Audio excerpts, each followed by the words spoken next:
Hello everyone, আসসালামু আলাইকুম। কেমন আছেন? আশা করি ভালো আছেন। আলহামদুলিল্লাহ, আমিও ভালো আছি। আজকে আপনাদের সাথে শেয়ার করব শাহি গরম মশলার রেসিপি। এখানে আমি নিয়ে নিয়েছি 1 টেবিল চামচ জিরা, হাফ চামচ শাহি জিরা, 1 চামচ মিষ্টি জিরা, একটা জয়ফল,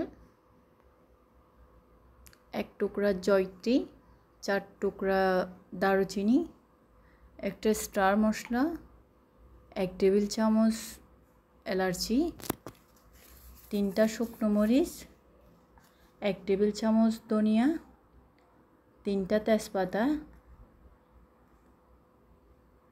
1 টেবিল চামচ কালো গোলমরিচ, 12টি লবঙ্গ,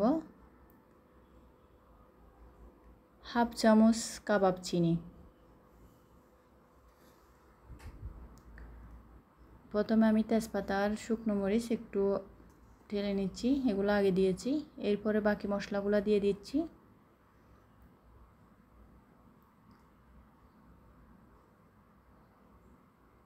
এই তো সবগুলা দিয়ে দিলাম।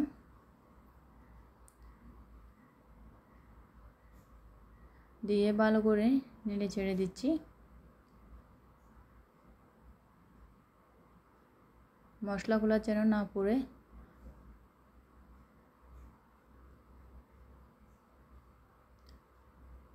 এগুলো ঠান্ডা করে ব্লেন্ড করে নিতে হবে।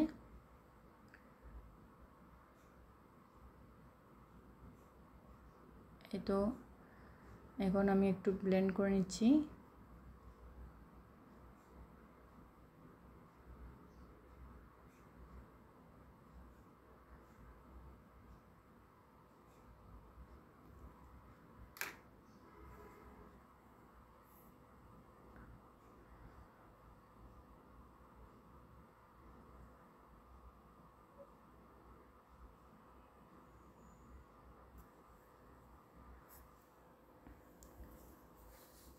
আবারও একটু নেড়ে চেড়ে দিয়ে আবারও একটু দিচ্ছি।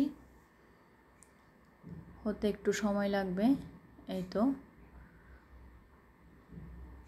হয়ে গিয়েছে মশলা, অনেক সুন্দর স্মেল আসছে। আমার এই মশলার রেসিপি যদি ভালো লেগে থাকে আমার চ্যানেলটি লাইক, কমেন্ট, শেয়ার করবেন, সাবস্ক্রাইব করবেন। আসসালামু আলাইকুম।